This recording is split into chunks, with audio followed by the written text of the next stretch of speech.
Selamat datang di Pojok Santai. Sebelum Anda mendengarkan audiobook ini, kami menginformasikan bahwa channel ini adalah review audio dari buku yang ada di Indonesia. Untuk membaca keseluruhan buku ini, kami menyarankan membeli buku aslinya di toko buku kesayangan Anda, baik offline maupun online. Keberadaan channel ini dimaksudkan untuk membantu Anda mendapatkan pengetahuan dari buku-buku kesayangan Anda. Jangan lupa untuk subscribe, like, dan komen.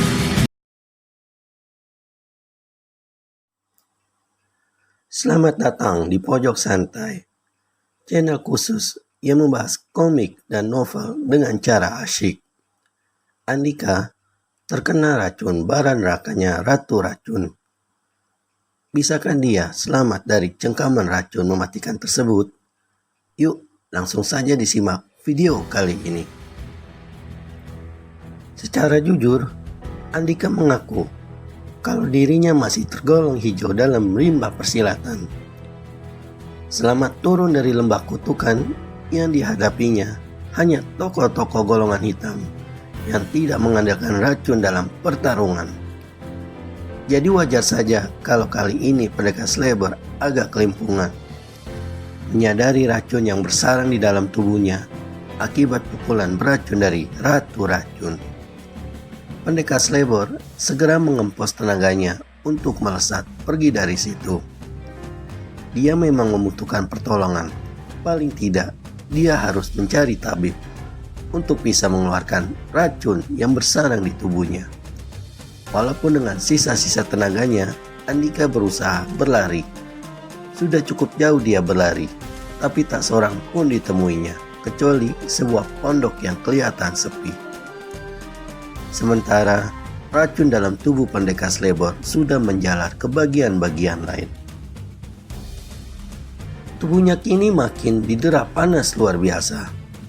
Sedangkan sendi-sendi di bagian tangan yang terlebih dahulu terkena racun mulai mengejang tanpa bisa digerakkan.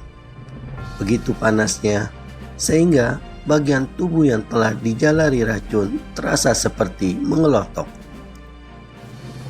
Kadal budek, tikus gondrong, kodok pincang. Racun ini benar-benar akan menghabisi nyawaku, dengus Andika dalam gelombang penderitaan yang makin memuncak. Tubuh pendekar Slebor bergetar hebat. Keningnya pun sudah dibanjiri cucuran keringat berwarna kebiru-biruan akibat pengaruh racun bara neraka. Sebaiknya aku bersemadi dulu di sini. Racun ini tidak bisa didiamkan terus-menerus, kata Andika perlahan. Andika segera duduk bersila dengan mata terpejam. Cepat-cepat pendekar Slebor memusatkan seluruh pikiran, perasaan, dan panca inderanya ke satu titik dalam benak. Akan dicobanya bersemadi untuk mematikan pengaruh racun bara neraka. Dan seluruh tenaga sakti yang dimilikinya akan dikerahkan. Pendekar Slebor mulai melawan keganasan racun bara neraka. Harapannya hanya satu, mudah-mudahan hawa murni dari kesaktian yang diwariskan Ki Sapta Cakra yang lebih dikenal berjuluk pendekar lembah kutukan mampu menghancurkan kekuatan racun yang menjalari tubuhnya. Namun harapannya tetap berpulang kepada Tuhan penguasa jagat yang berkuasa atas segala sesuatu. Untuk itulah jiwa raganya dipasrahkan dalam semedi kepadanya. Saat-saat menegangkan berlalu, cukup lama sudah Andika bersemedi. Tapi racun di tubuhnya tidak juga melemah. Bahkan usaha perlawanan Andika membuat racun bara neraka semakin bekerja cepat. Tapi Andika tidak pernah mengenal kata menyerah dalam kamus hidupnya. Sebagai anak muda keras kepala, pantang baginya untuk putus asa sebelum benar-benar tak mampu berbuat apa-apa lagi. Pendekar Slebor pun kembali mengerahkan seluruh hawa murninya.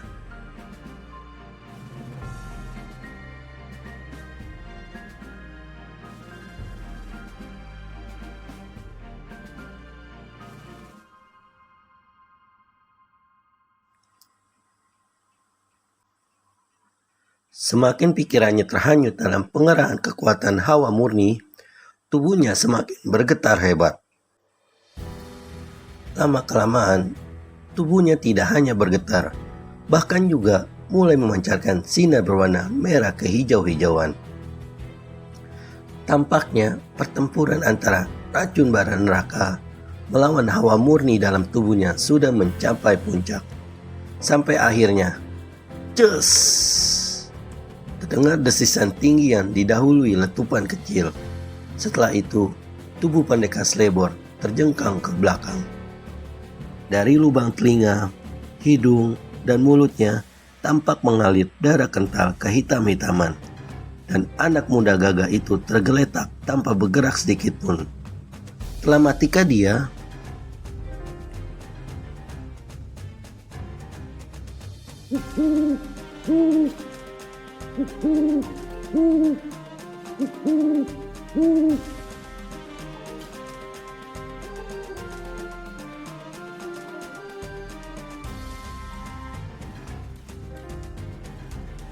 Sinar matahari hangat menerobos ke sebuah jendela gubuk di tepian hutan Watu Abang.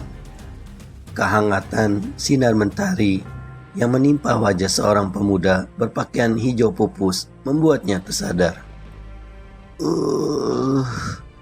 Keluh pemuda itu lirih.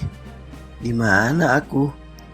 Sambil mencoba bangun, pemuda itu memandang ke sekelilingnya. Sungguh terasa asing. Rupanya kau sudah sadar ya nak. Sapa seseorang dari pintu masuk di belakang pemuda itu. Pemuda berpakaian hijau pupus itu menoleh dengan kening berkerut. Lalu bibirnya melepaskan senyum tipis. Kau kutemukan dalam keadaan pingsan, tidak jauh dari pondokku. Apa yang terjadi anak muda? Tanya laki-laki berusia sekitar 65 tahun itu. Pemuda yang tak lain adalah Andika tak langsung menjawab.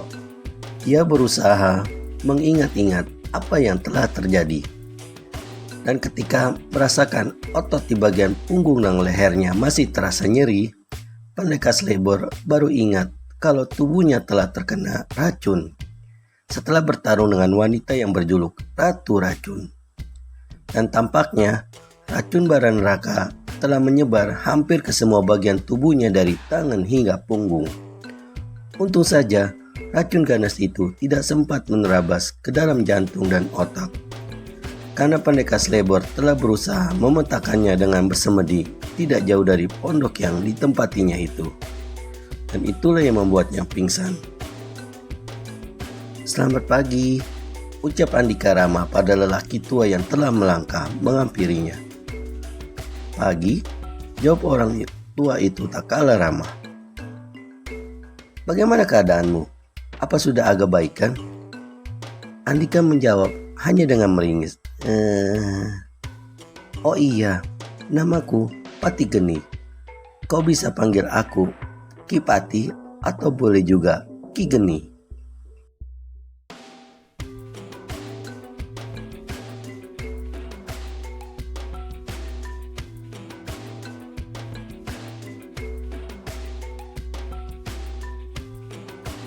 Tambah lelaki tua yang mengaku bernama Pati Geni itu. Aku Andika Ki. Seraya mengangguk hormat. Andika pun turut memperkenalkan diri. Tunggu dulu, sergak Ki Pati Geni tiba-tiba. Mata Ki Pati Geni yang sudah menyipit karena keriput di sudut-sudut matanya makin menyipit setelah mendengar nama Andika. Dari mimik wajahnya terlihat kalau dia sedang mengingat-ingat sesuatu. Ada apa Ki? Apa aku salah bicara? Tanya Andika terheran-heran. Tentu saja tidak. Tapi aku hanya merasa pernah mendengar namamu. Entah di mana dan kapan ya? Oh, iya, tentu saja. Kau pernah mendengar nama seperti itu, Ki? Nama Andika memang nama pasaran yang biasa dipakai setiap ibu-ibu di rumah dukun beranak untuk menamakan anak yang baru lahir. Seorang Andika. Hahaha. Kipati Geni mendadak tertawa. Mulanya, Andika hanya menatap wajah Kipati Geni dengan pandangan terheran-heran. Tapi mendadak pula ikut tertawa. Hehehe. Kenapa kita mesti tertawa, Ki? Bukankah ucapanku tak terlalu lucu? Kata Andika kebodoh-bodohan. Aku tertawa bukan karena ucapanmu, Nak. Tapi aku menertawakan diriku yang bodoh ini. Tutur Kipati Geni dengan bibir masih menyisakan senyum. Bodoh? Tanya Andika. Iya, bodoh. Karena tanpa kusadari ada pendekar besar di depanku. Bukankah kau yang berjuluk pendekar selebor dan menjadi bahan pembicaraan orang-orang dunia persilatan belakangan ini. Kehebatanmu dalam menghancurkan begal ireng menjadi bahan pembicaraan hangat orang banyak. Urai Kipati Geni. Ah, itu kan hanya kehendak Tuhan, Ki. Kila Andika sungkan. Pemuda itu memang tidak begitu senang dipuji. Jadi, dugaanku benar kan? Andika tersentak. Hatinya mengumpat habis-habisan. Betapa tololnya dia bisa begitu gampang terpancing. Pendekar selebor yang pernah bertemu Ratu Racun menguatkan dugaan lelaki tua itu. Bukan begitu maksudku, Ki. Serga Andika ingin meralat ucapannya tadi. Sudahlah. Pendekar berjiwa besar selalu ingin menyembunyikan keharuman namanya. Ibarat padi, makin berisi, makin merunduk. Tukas Kipati Geni tanpa maksud menyindir. Ya, terus kamu pujilah aku, Ki. Biar hidungku terus kembang kempis dan kepalaku membesar seperti tempayan. Gurau pendekar tampan itu sekali lagi. Hahaha. Kipati Geni terbahak-bahak mendengarnya.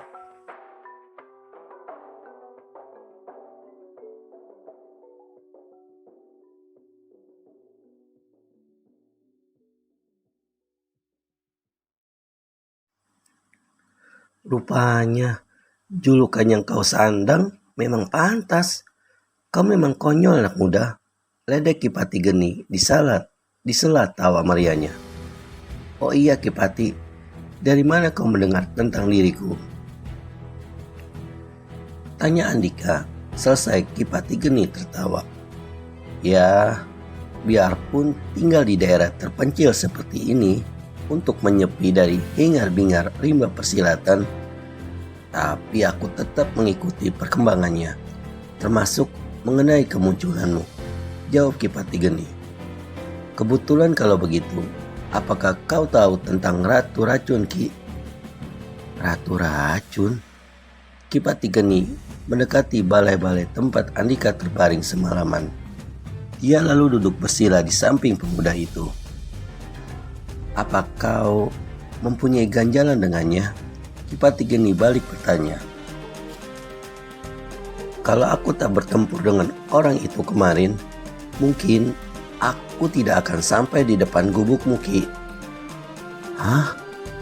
Kau bertempur dengannya? Aneh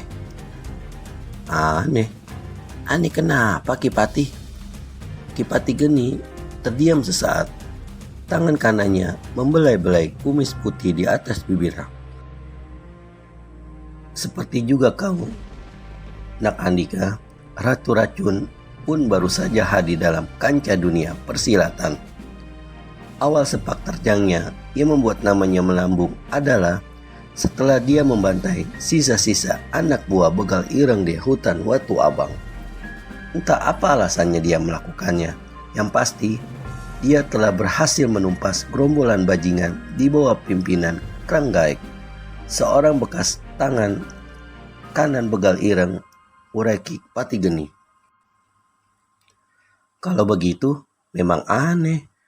Sewaktu aku bertemu, kulihat dia sedang membantai beberapa penduduk sebuah desa yang tak jauh dari tepi hutan ini.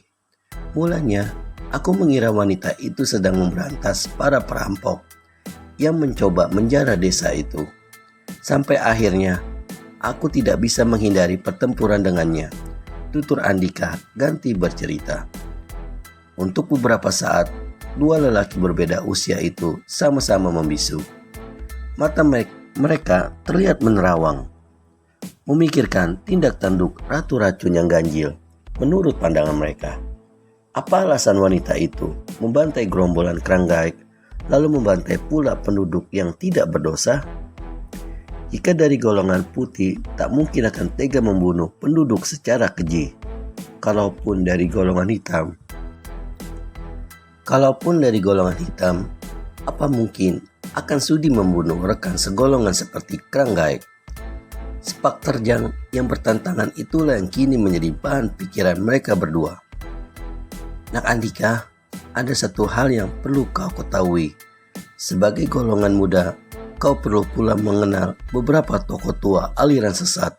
Salah satunya Guntara, alias iblis petaka racun. Tutur Kipati Geni kembali.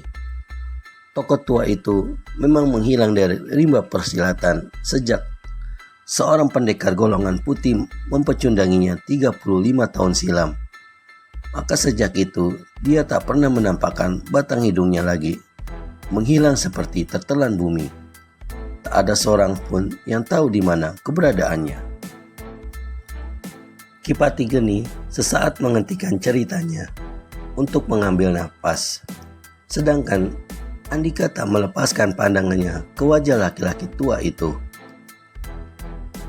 Ketika aku menjumpai mayat kerang gaek dan anak buahnya, aku sempat dibuat terkejut. Ternyata ketika kuperiksa, racun yang membunuh mereka adalah racun milik Guntara.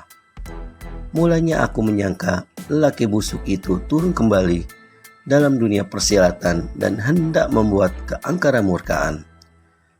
Tapi ketika seorang penebang kayu menceritakan padaku tentang kejadian yang disaksikannya, aku jadi tahu kalau si pembunuh itu ternyata seorang wanita. Kembali laki-laki tua itu menghentikan ceritanya. Sepertinya dia berusaha mengingat-ingat apa yang dialaminya. Ketika aku pergi ke Kadipaten, kudengar banyak orang membicarakan perihal ratu racun yang telah berhasil mengirim kerang gaek ke neraka bersama seluruh anak buahnya. Maka dugaanku tentang kemunculan Guntara makin tak beralasan. Tapi ada satu pertanyaan yang muncul dalam diriku. Mungkinkah Ratu Racun adalah murid tunggal Guntara alias iblis petaka racun? Kipati Geni mengakhiri penjelasannya dengan satu tarikan napas panjang dan berat. Andika ikut menarik napas dalam-dalam. Kalau memang benar Ratu Racun itu murid Guntara, maka tugasnya akan semakin berat. Pundaknya akan semakin menerima beban untuk membasmi keangkara murkaan di atas jagat ini. Keduanya kembali terhanyut dalam pikiran masing-masing. Bagaimana kisah selanjutnya? Bisakah Andika menyelesaikan kemelut kali ini? Temukan jawabannya di video selanjutnya hanya di channel Pojok Santai. Segera subscribe dan tekan tombol lonceng untuk mendapat notifikasi video terbaru dari kami. Terima kasih dan sampai bertemu kembali.